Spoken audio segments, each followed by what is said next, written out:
everyone, and welcome back to Play, Pause, Rewind. We are back for another episode reviewing a movie. This is our 42nd episode, and but we have we'll check in on ourselves quickly, and then we have a little brief discussion before we get in the movie. As always, we'll do non-spoilers for a little tiny bit of time, then we'll dive into spoilers after that. So if you haven't seen the movie we're talking about, just dip out after that point. But before we get to that, Niles, how have you been since our last episode?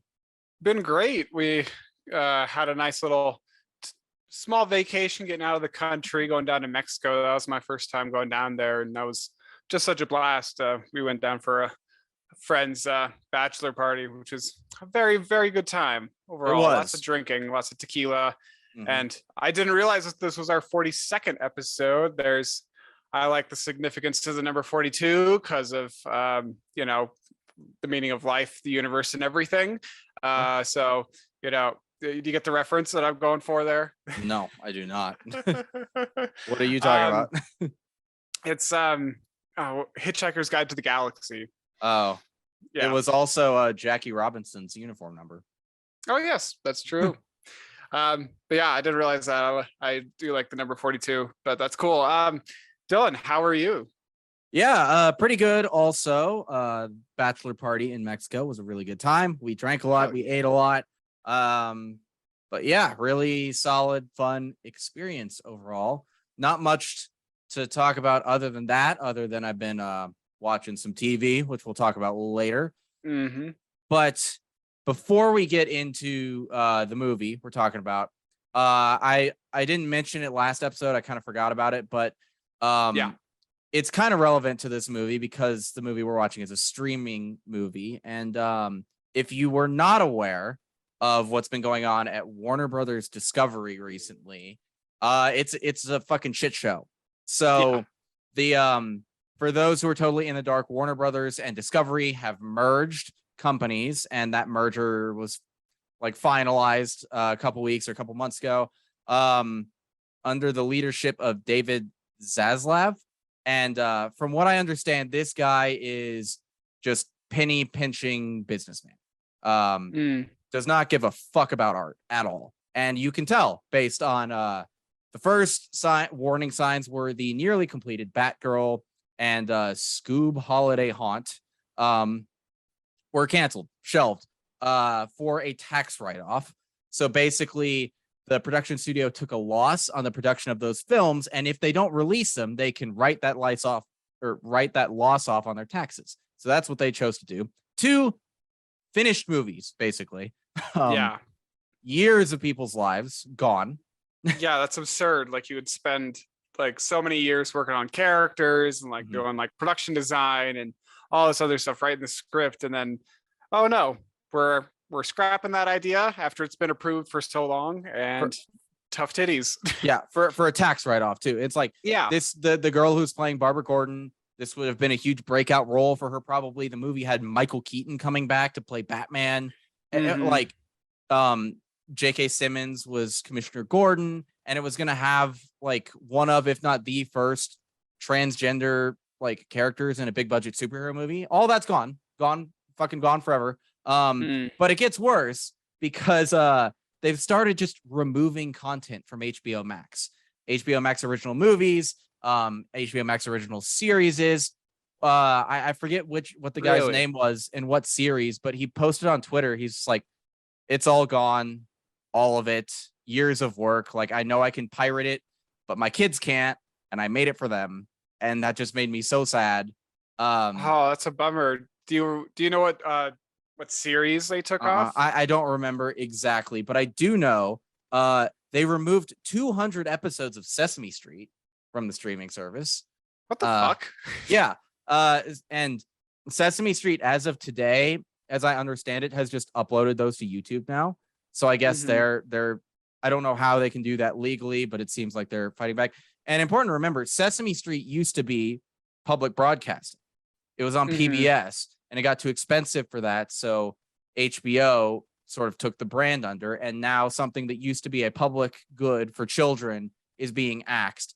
Why are all these existing things being canceled or gotten rid of? Because residuals. And if I'm understanding Mm. residuals right, it's like, if a show gets syndication, gets 100 episodes, like people involved in it get paid every time that airs. I Yeah. think maybe residuals is something like that for streaming, but it's just another cost cutting measure. Yeah. And it really makes me fucking mad.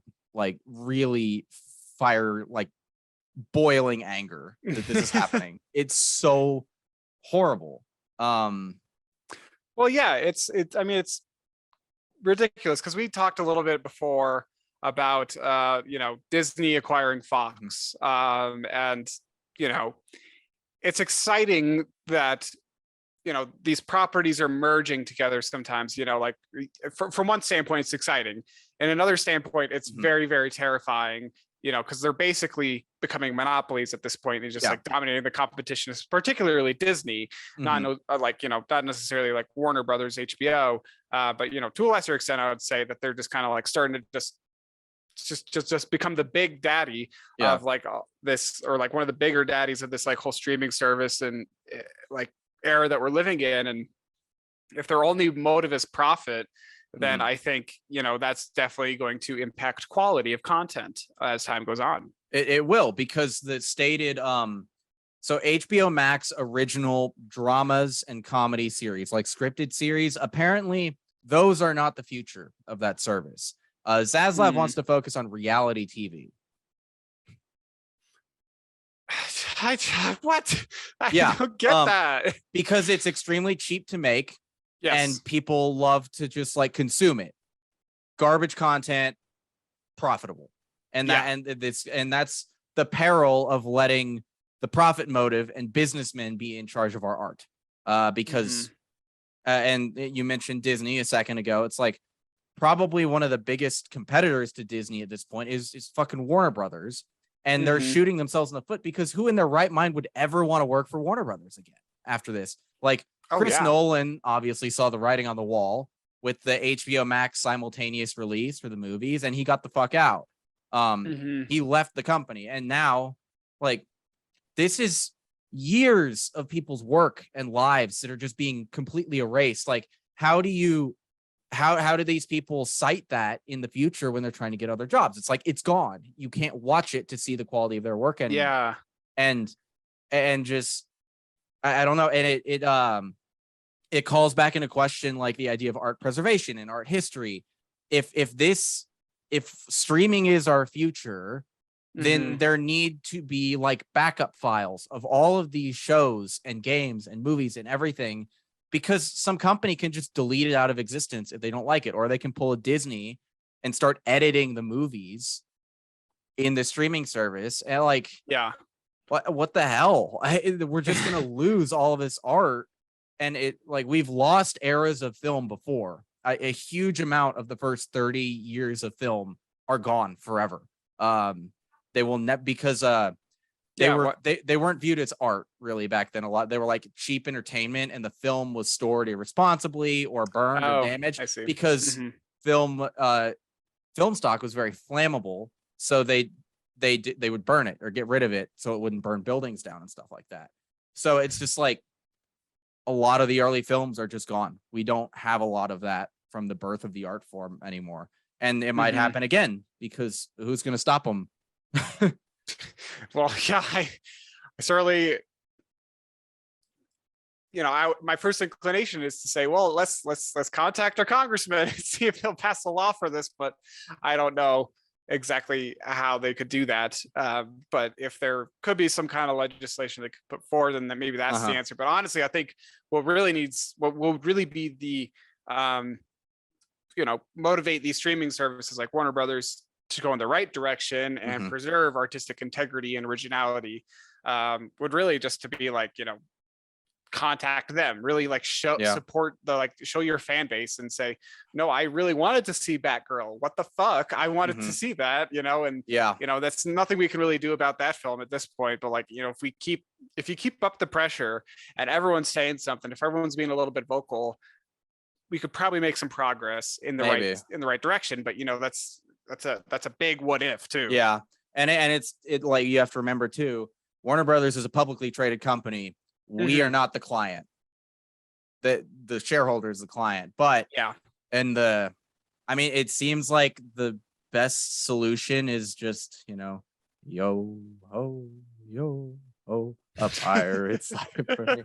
Like for real, it Honestly, in terms at of this point. preservation at this point, it's almost becoming a necessity and a responsibility to fucking steal from these companies. Like, because they don't value the art, they won't protect the art. Somebody has to.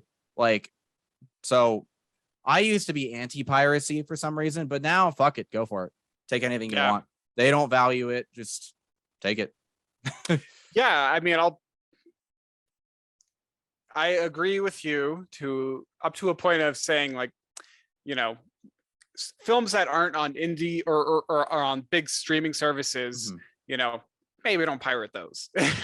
Oh yeah, but something like, I don't know, like American Pickle, I think it was the Seth Rogen one where he that movie was one of the ones deleted. It's gone. Like, really? Yeah, it's gone. I wanted to see that. What the fuck? So did I. I've been meaning to watch it for years, and it's just gone now. But like, but stuff like that, it's almost like you have to back up films on your own, because I forget. Like, we don't own anything anymore. Even things we buy digitally, we don't actually own them. They can be taken away if due to some like licensing or rights changing.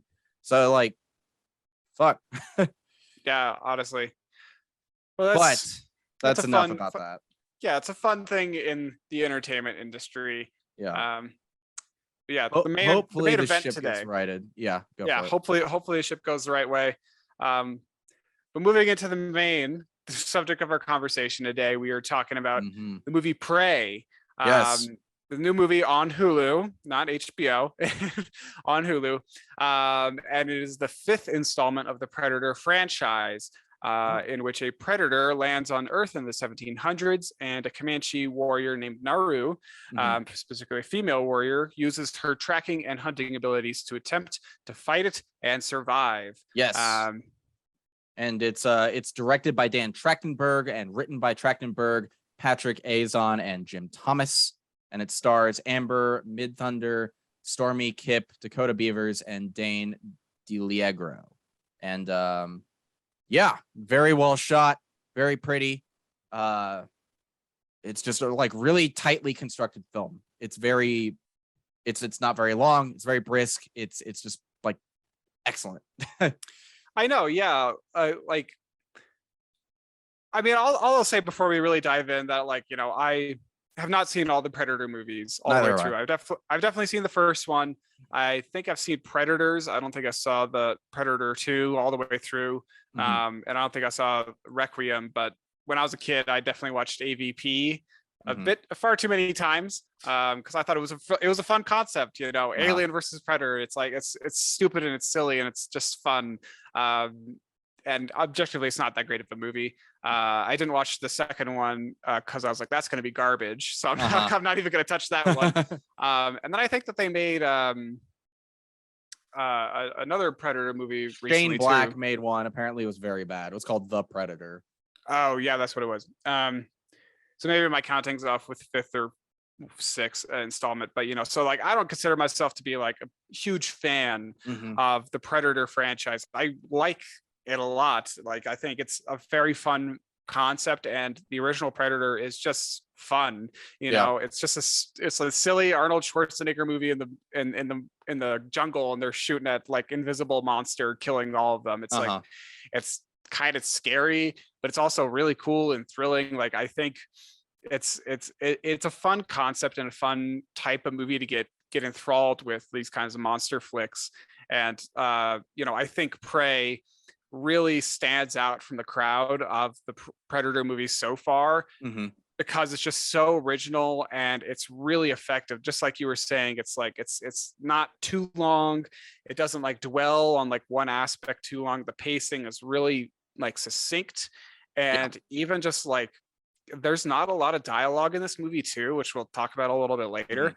And it really uses the visual medium and just like the ambiance of the film to just keep telling the story, moving it along. And that's, I think, it's just amazing. And I think the concept of the film too, just being in the 1700s with like Native American warriors, fighting against this ET. It's a lot of fun, you know, and I think it's one of the better concepts out of all the films that have been Predator focused so far. Mm-hmm. Yeah, I think this movie's about the same runtime as the original Predator. Also, I'm like you, not a huge like Predator enthusiast. I've seen Predators for sure. I think I've seen the original, but I may have just seen enough bits of the original over time to like have it in my brain. So I need to definitely recheck that out if I haven't. But yeah, no, this is great. I love the idea of going back to the 1700s, starring a Native American girl is a really interesting creative choice, something that we don't showcase enough of in filmmaking in America, I don't think. But fun fact about this, Dan Trachtenberg, the director and writer, I first came across his work like well over a decade ago on a YouTube review show called The Totally Rad Show. It's one of the first YouTube channels I watched regularly. It was him and two other guys. And it was just like, it's just funny to have seen this guy at that stage. And now here he is directing a Predator movie. Right. It's wild to have seen that like extreme of a career trajectory. It's just kind of cool.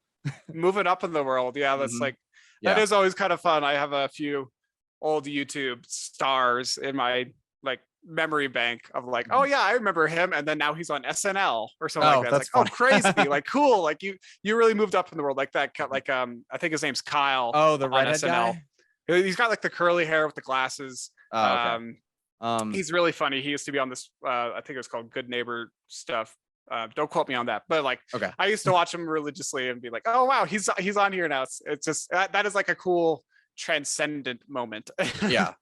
He also directed 10 Cloverfield Lane. That was his other big cool movie I've heard of. But I haven't seen that one. I haven't either. That. I just know about it. But the soundtrack is also awesome, and the sound design really adds to the tension of the movie. It's like every time I hear a sound, I'm like, it's the fucking Predator here. Like, because it's invisible. That it's such a, and I think it was probably initially invisible originally for like production budget reasons, you know, like it's a big guy in a suit. They'd probably don't have the technology to make it look good all the time, so make it invisible. And it has the same effect it has in Jaws, where it's like you don't see the shark most of the time, so you're always worried when they're looking at the water. And I think any shot of the forest here, it could be there and you just don't see it, and that's really great. It really makes the most of its short runtime, and it gives you anxiety the whole movie. Oh, definitely. You're just like on edge, looking for it and like listening really closely and like thinking about what's going to happen next. And it is kind of the same way in the original Predator too, because they're getting picked off one by one. Right. But like, you know, they're kind of like looking around like, where is it? Where is it? And they're just like firing blankly into the forest. Like, I'm going to kill it. And like, they don't obviously, but you know, it's like at the end of the day, you know, it is kind of a very similar concept, but I think here in Prey, it's executed a lot better. Cause like we were just kind of saying of like, there's not a lot of dialogue. And like, you know, it's a different culture, it's a different like time period, it's a different setting. There's a lot of unknowns here in the great Western plains of America in the early 1700s. So I think there's great atmosphere in this film. The ambiance is really neat, and the aesthetic of it's really cool too. I enjoyed it, you know, and I don't think I watch a ton of like straight up action movies or like thriller movies that are like this. But when I do, I'm glad that I find that I watch films like this that are like a little bit more gripping. Yeah. And it's we'll talk about more in spoilers, but it's just setup and payoff just executed so many times perfectly in this. It's like every time our main character Naru like does something or makes use of something, we understand why she's doing it that way, because it's already been set up without showing us specifically like this will be important later. It's just like it's just her trying to do what she wants to do early on, and now comes into play as the movie progresses. There's I agree with you there. And, we got some other fun facts here to kind of close out. No spoilers before we dive into the rest of the film. But, as of right now, Prey is Hulu's biggest movie ever. It set record viewership. They didn't say what the viewership was like, but They never do. they never do. But I thought that was just kind of neat. And, it's another kind of fun fact about that too, is that it's an all Native American cast too. I think with the exception of the French trappers, I'm pretty sure those are just like white guys. But it's just really nice to see that kind of representation on screen. It's they're the Native American actors, I feel like, have been always so pigeonholed into like this one archetype or this one storyline of X, Y, and Z. And so it's really nice to see more opportunities out there. And it's just nice to see more of that representation and all that stuff. Yeah. And like the Western genre over the years specifically has been pretty shitty to Native Americans, as have white people. Yes. Absolutely. So it's nice to see a film, and it's not even like a film about Native Americans versus the invading settlers or anything like that. It's just like a cool genre movie that stars a Native American girl. And it's like a movie about them that doesn't make their ethnicity like the centerpiece of it. It's just like, we're showcasing these people, and these are the characters, and this is the story we're gonna tell. Because a lot of Hollywood productions especially will be like, this is a movie about a black person, and every time they want to do that, they're like, we're going to make it about race. It's not just going to be like a movie where we can have this character played by this actor.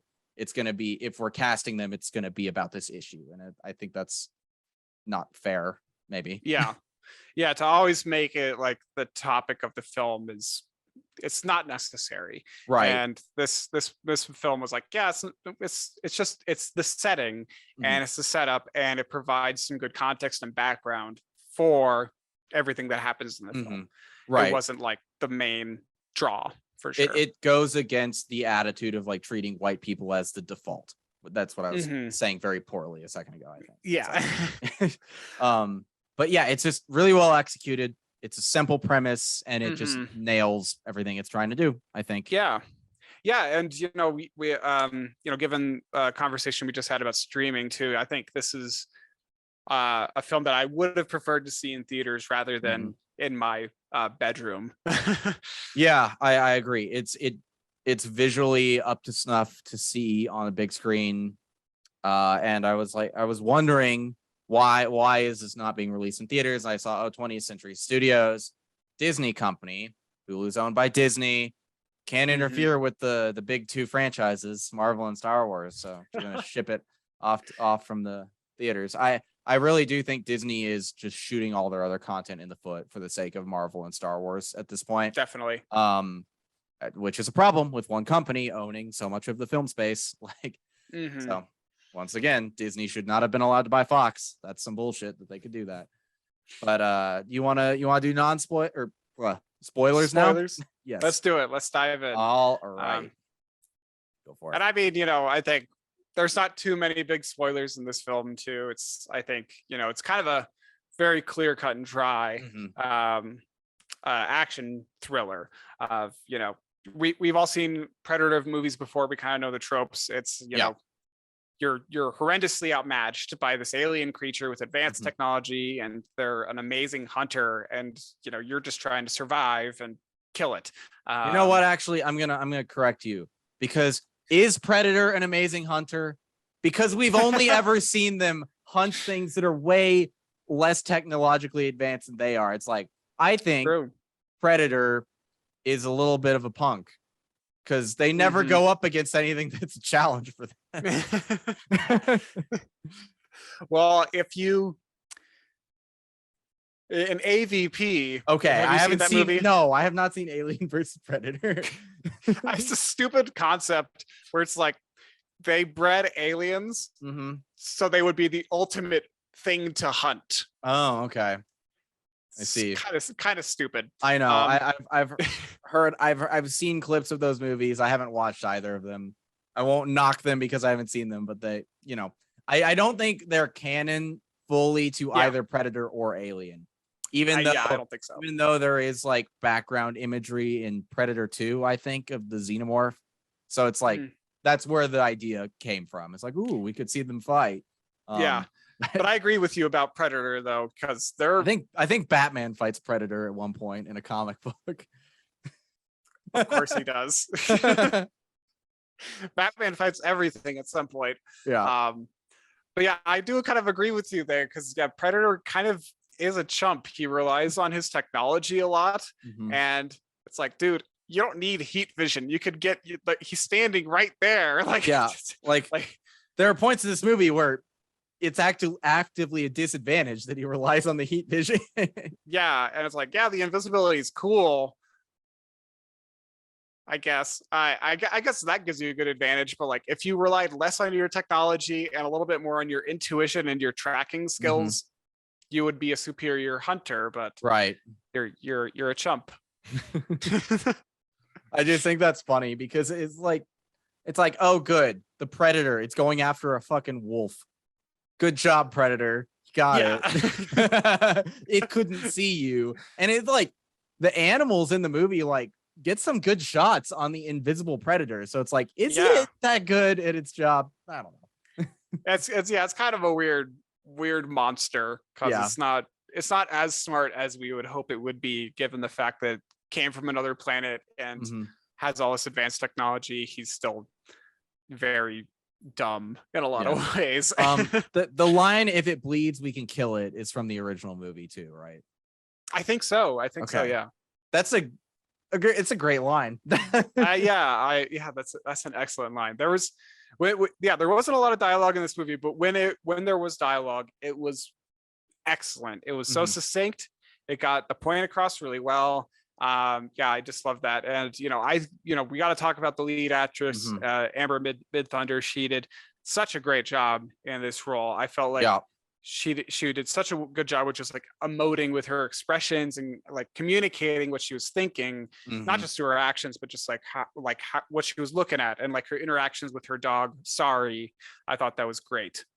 I did too. And she is from the Wikipedia did not have the pronunciation of this, so apologies, but the Assiniboine tribe, and they're located, it seemed like, in Saskatchewan.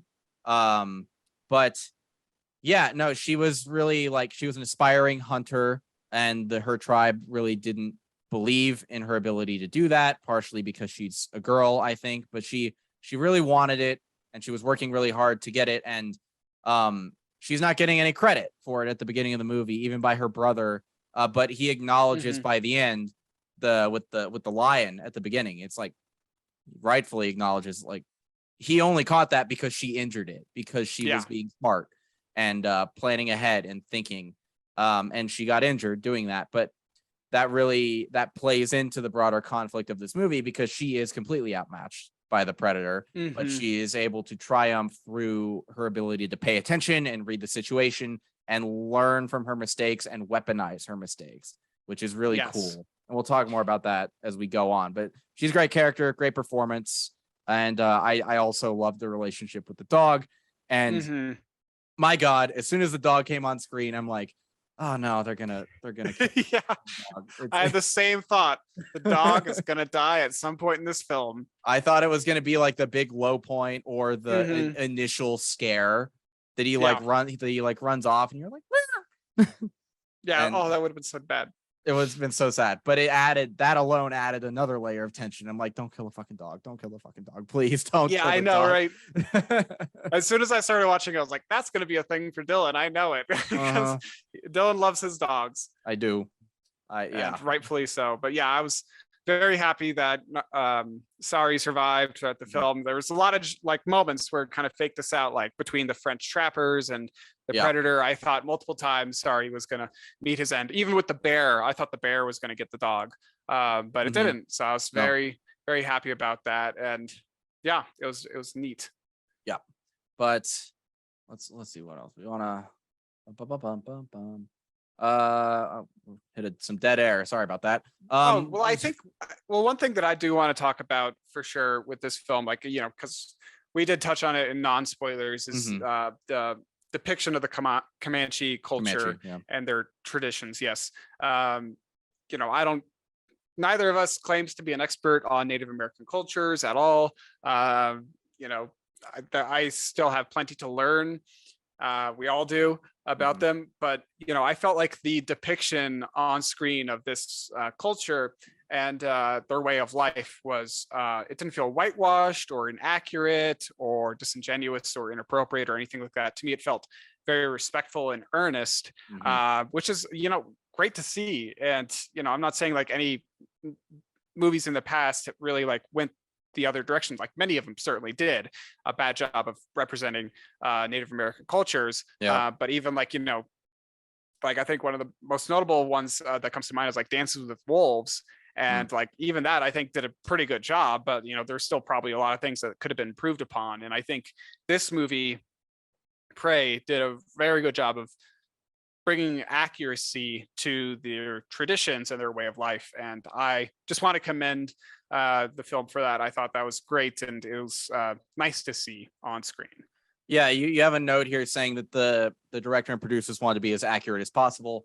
Obviously, yes. I don't know if they achieved that, but if that was the intention, I respect it, and it signals a shift in how we depict Native Americans in our movies, which is important, I think, because for so long they've just been like the stock bad guy, the quote unquote savages, which is pretty nasty. And or the like wise sage character who helps the white person on their journey, so it's good to move away from that, especially considering how in the relationship between white people and Native Americans, I think you could make a very strong case for white people being the savages in that situation. Oh, 100%. We were the worst, and absolutely horrible. And I think still continue to be horrible to the Native Americans. Yes, we are still very bad. But I think with the since the cast was all Native American, I have confidence that there was a decent amount of accuracy in this film and just the depictions of their way of life. So no reason to suspect otherwise at this point. Exactly. Yeah. And if we are wrong, let us know. Yes, please update do that in the future. Yes. you make a very bold claim here. You say you think that this is the best Predator film. Explain. I do. I'm not hating on any of the past films or anything like that. I think the original Predator film is fun, and it's an iconic film of the 80s that still inspires today. Like I was reading articles before we hopped on this of like about Prey, and some of the people are saying like, Predator is a franchise that could go for like 100 years and people are still going to be making movies about that. And I do not doubt that, because not only is the creature really fascinating, just cool looking, like this extraterrestrial is just really neat. Just like the concept of the film of being like hunted and hunting the hunter is really cool. And so like the concept of the franchise in general is just really great.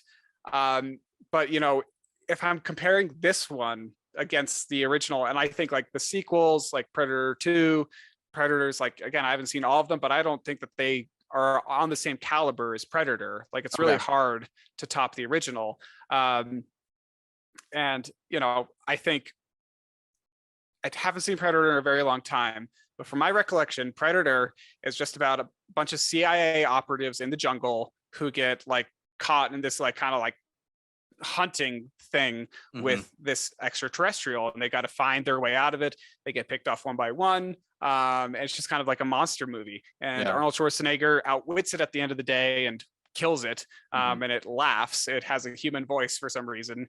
It's kind of a weird thing at the end of it. So it's kind of campy, but not only do I think, I think this movie is the best one in the franchise so far for a few reasons. I think the concept is a lot more interesting here. It's literally hunter v hunter. Like, they're on such equal ground here of like she is a hunter. That's what she does with her tribe. They just hunt and they kill things. And then here's this other hunter. So it's like they're a little bit more even. So I like that aspect of it too. And technological differences aside, with his little cannon on his shoulder and the metal that he has as opposed to her stone, Mhm. it does feel like a bit of a more balanced fight than we've seen before, Okay. as well. I And think I'd. Oh, sorry. Say what yours ago. I was just going to say one other thing just about like the visual effects too. Like Yeah. visual Oh, effects are a okay. lot Sure. better now than they Right. were Right. 40 years ago. So Yeah. I think I think I have a little bit different take. Mhm. And we'll push back a little bit. I haven't seen the first film in a long time, if at all, but from what I understand about it is like it's a bunch of big macho dudes Yeah. who are, and they're supposed to be like peak masculinity, like American hoorah people, and they just get fucking wrecked by this thing. Yeah. Whereas Naru in this, because according to like her culture, she's not a full hunter yet. She wants to be Mhm. one. And her brother, I forget the word he uses for it, but it's like there's like a trial she has to do. She has to hunt something that's hunting her. And it's this movie is about her becoming a hunter. She goes from prey Mhm. to predator throughout the movie because she like she doesn't kill the lion at the beginning. She falls out of the tree and knocks her head. And then throughout the movie, like she kind of fucks up a lot. Like she gets herself stuck in quicksand. She calls attention to herself with the bear. She she Yeah. leaves tracks for the predator. But the cool thing about the movie for me is that and her brother points this out to her as well about her being super observant. She takes those lessons and applies them, and that's how she Yes. wins at the end. She um she recognizes the little like the flower that makes you cold. Mhm. A setup payoff. It's like that's set up at the beginning. She's gathering Mhm. it for the sick guy, and then she uses it, and they talk about how it's like clotting his blood when he gets cold.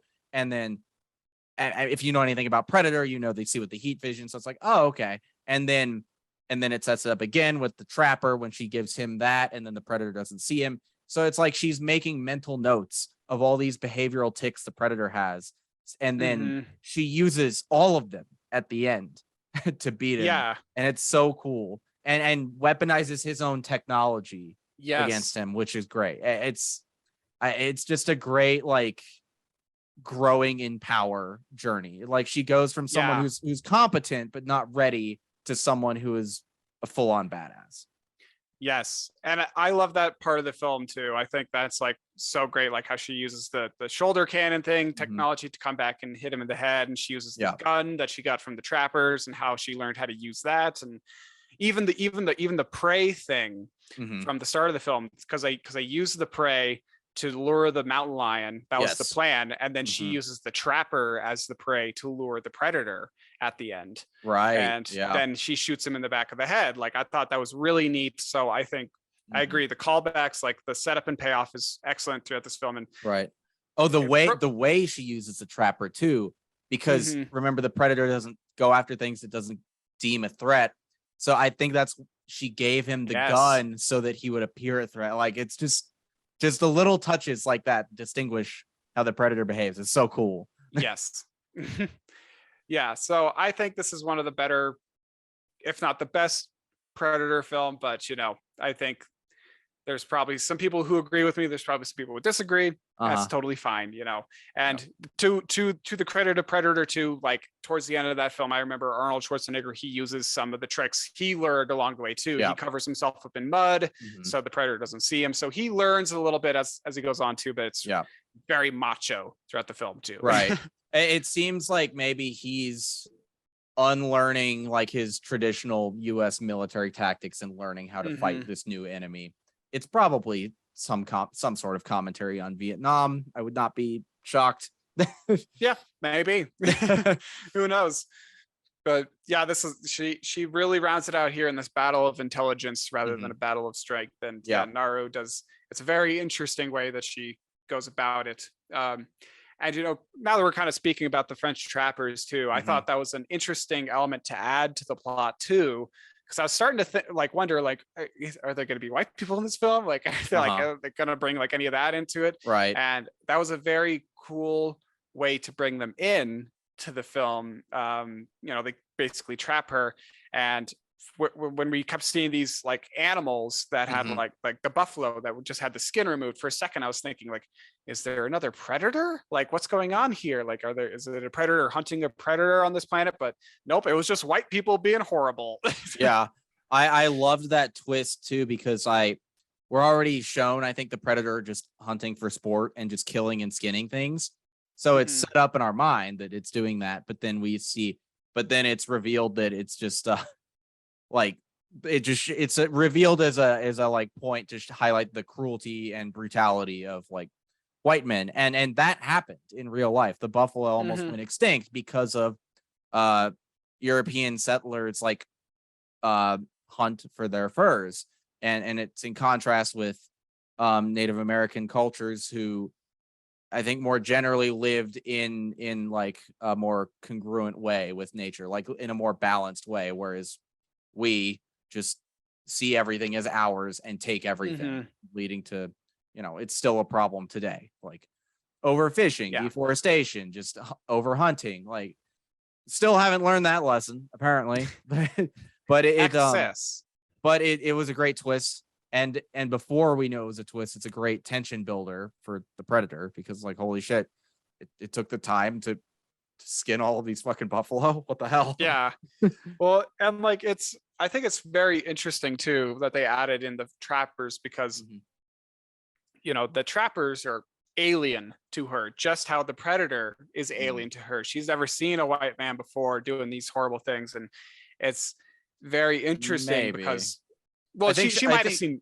I think she's familiar with them existing, but Oh, yeah. okay, yeah, But your point remains the same, regardless of if she's seen them. yeah, they're alien, they're new to the land, and they're Mhm. just not, they are solely focused on profit. They're focused on one thing, and that's making as much money as they can. And so Mhm. they're just interested in getting the skins, the superficial items from the animals, and that's it. Yeah. But then Naru and the predator, like her people and the predator, they have these codes and standards. The predator, it's not going to kill you if it doesn't perceive you as a threat. Right. It's not fighting just to like kill without like Yeah. without Because like there's no discretion. sport. There's no Yeah, there's sport no in that. sport in it. It's after the sport of it. It's after this like standard Mhm. of the chase. And her people, Naru's people, the Comanche, they respect animals, and they kill them just to eat them.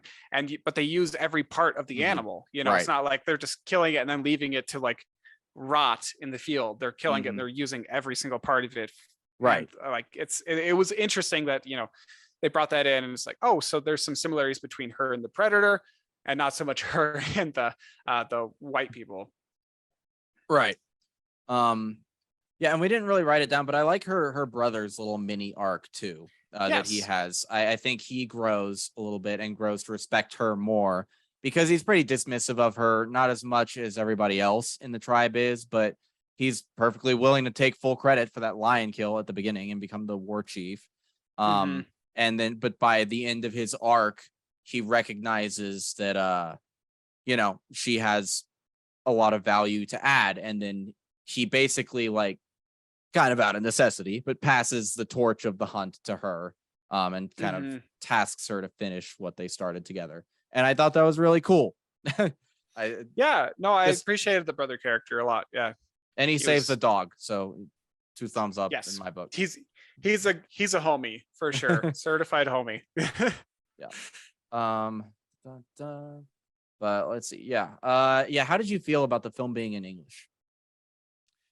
I at like for a little bit at the start, I thought it was a little jarring, Mhm. because it was, they were kind of going back and forth between their native tongue and then English. But I think it made the film a little bit more accessible for us.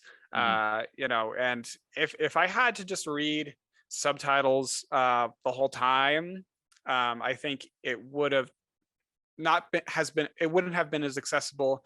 I don't think it wouldn't have been as emotionally resonating with me too. Like, Mhm.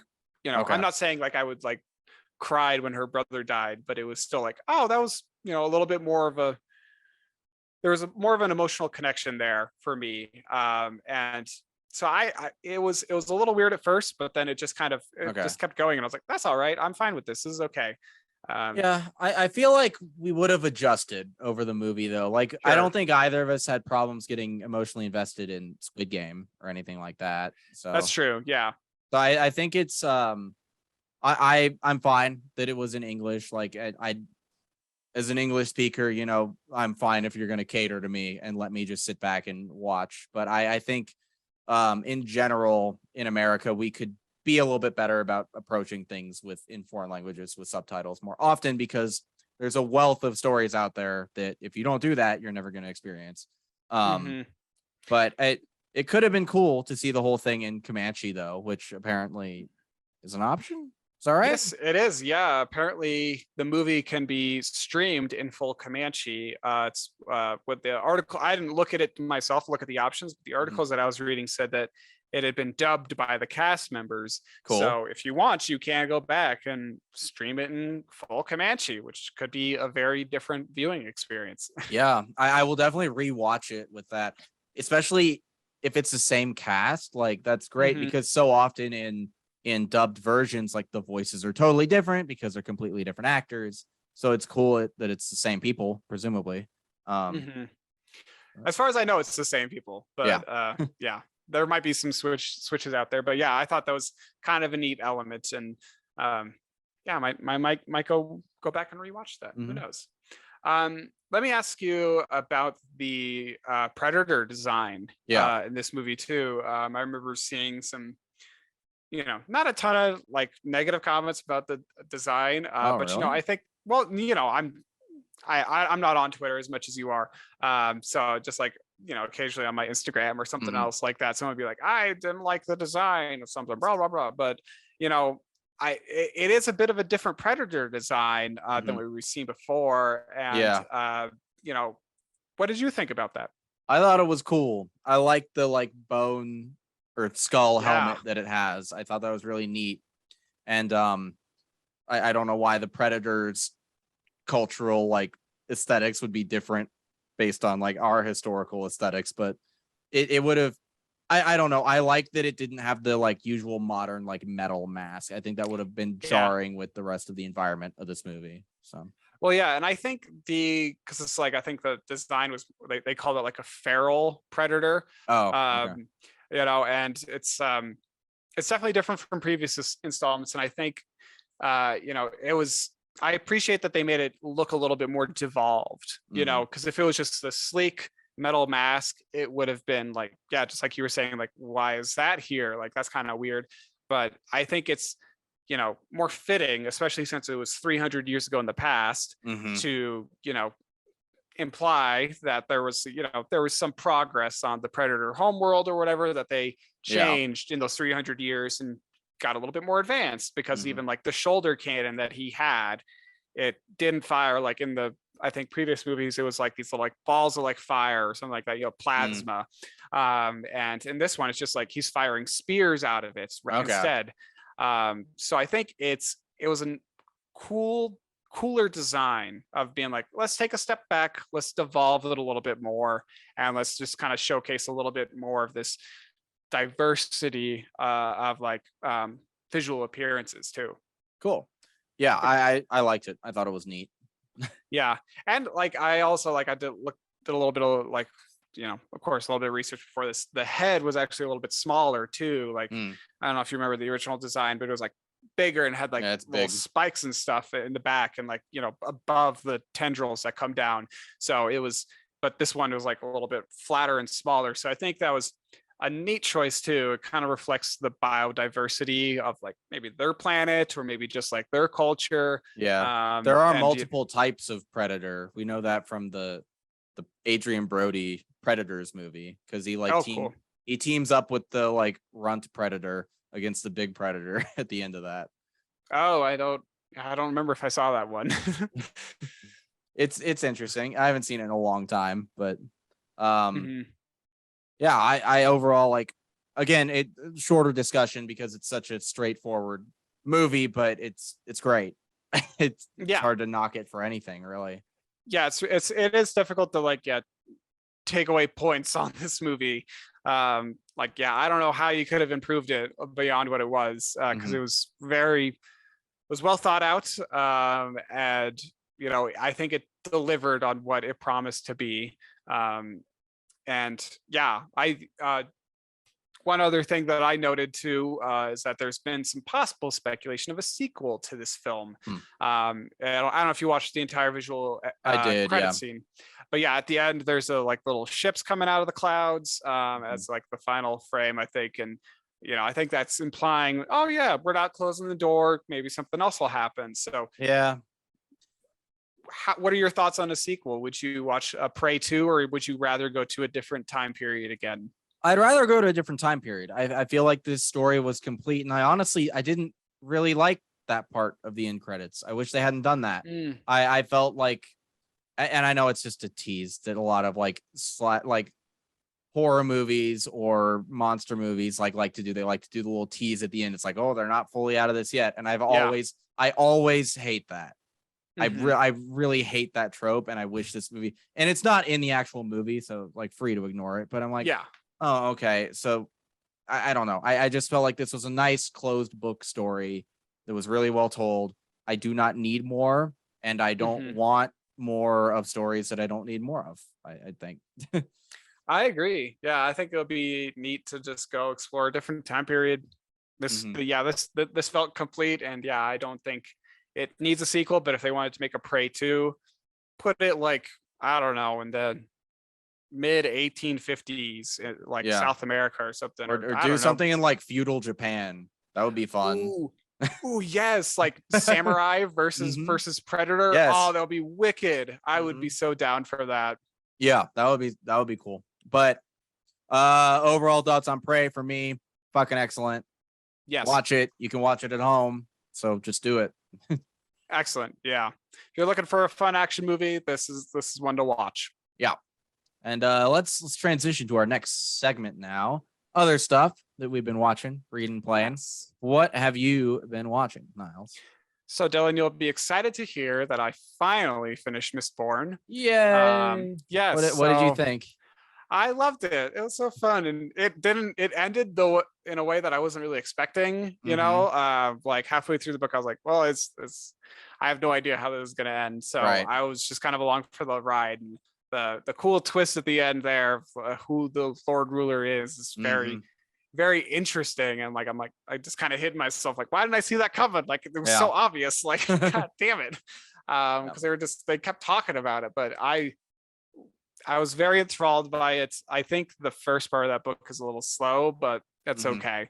But yeah, I'm excited because there's other ones after that. Correct? So it's a trilogy. And that trilogy is a complete story. And then there's Era 2, which is set 300 years later in the same world. I have not read that trilogy yet, or it's going to be 4 books.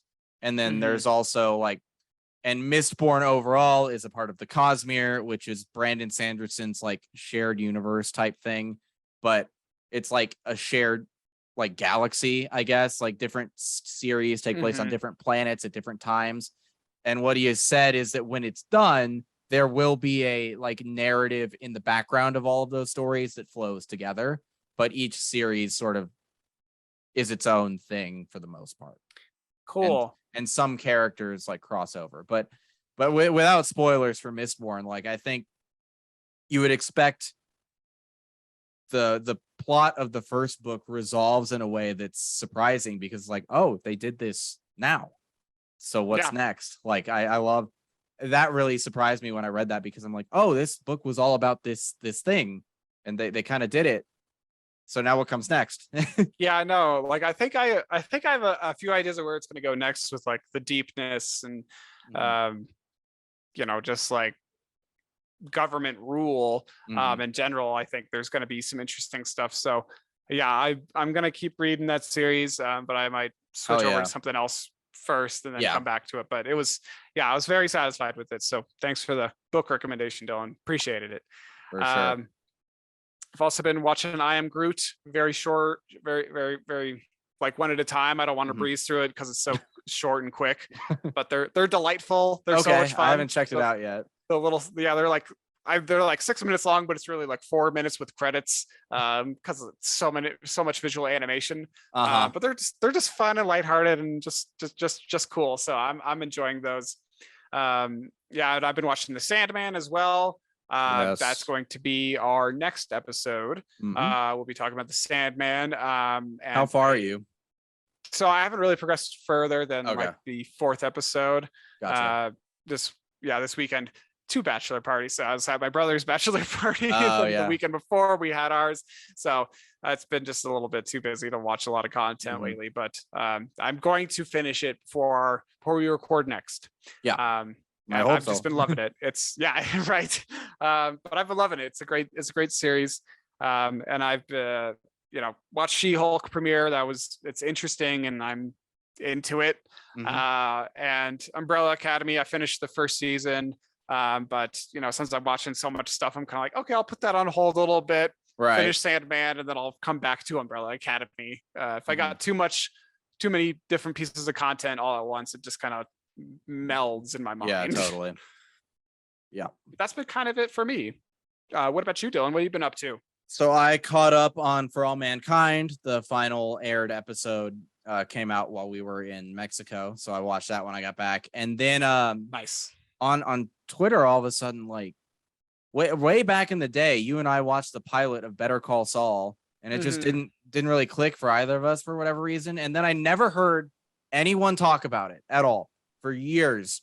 And then over the last 2 months, my Twitter feed was just popping off about Better Call Saul, the final season, and how it was better than Breaking Bad. And I'm like, why did no one tell me about this? So I've watched the first season of Better Call Saul and the season 2 premiere. Really good. I remember thinking way back in the day, like Breaking Bad is kind of perfect. I don't need this spin-off thing about it. Mhm. Sort of like I was saying earlier, like I don't need more of, or I don't want more of things I don't need more of. But and in the pilot, it's like we see Tuco, and it's like, are they gonna try to tie it just like so closely? But no, it's really its own thing in a lot of ways. Cool. I'll Saul's in check it. that out. Yeah, Saul's in it by his real name, and Mike is in it. But other than that, so Mhm. far it's and it's interesting because you're like seeing Jimmy, Saul, like he's trying to be a lawyer, and he's like trying to do the right thing all the time, and it's so tragic because where he ends up Yeah. in Like Breaking how his Bad. character devolves. Yeah. Yeah, so but it's really good. I like it a lot, and I'm gonna keep watching it. But Cool. I also watched a She-Hulk premiere. It's fun. I liked it. I'll keep watching it as Yeah. well. I don't have a ton to say about She-Hulk, but it's good. It's just going to be fun and silly and stupid, and I think they're just kind of leaning into that. So I'm like, Yeah, all right, whatever, give me I, it. Yeah, yeah. I'll watch it. I like the fourth wall breaking she does a little bit Yeah, of. that was interesting. Yeah. Last night too, I watched the pilot of House of the Dragon, Mm. and that was good. I'm a fan of that so far. It's set out 200 years before Game of Thrones, and it will focus on the Targaryen civil war. It seems like there is Oh, a cool. yeah. It's so the pilot kind of sets all this up, but it's a war for succession basically. Mhm. And it'll be really neat, I think. Cool. But it was nice to be back in Westeros. I'm gonna continue to ignore the canon ending of Game of Thrones because it's shit. Yep. I made It's up my own horrible. ending that I prefer better, and I will stick with that until I die. But I've also been watching. I watched all of the Sandman, including, if you didn't know in the audience, there's an 11th bonus episode that they released a week after the show launched, and it's good as well. But I think the Sandman is a really good adaptation of the books so far. They change a couple things here and there, but it's doing a great job. Yeah. Did they release? I feel like I saw a headline that they released another bonus episode on top of the 11th one. What? I Oh think no, they it's did. a 2-part episode. Oh, okay. There I are was two confused. storylines in the episode. Like the cats one, it's like 15 minutes long. Oh, So, okay. Gotcha. yeah. But Interesting. that part of that episode is animated actually, which makes me wonder. It's like, are they willing to weave animation into more storylines where that's a more appropriate medium than live action going forward? So we'll see. That piqued my interest a little bit, but it's great. Season 2 is not confirmed yet, but Neil Gaiman did say that if Netflix doesn't renew, he has the rights to just take the show somewhere else. So excellent.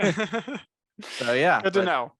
But that's all that I've been really watching too. But we'll see you guys back for an episode in 2 weeks' time. We're going to talk about Sandman. And until then, Niles, where can people find you online?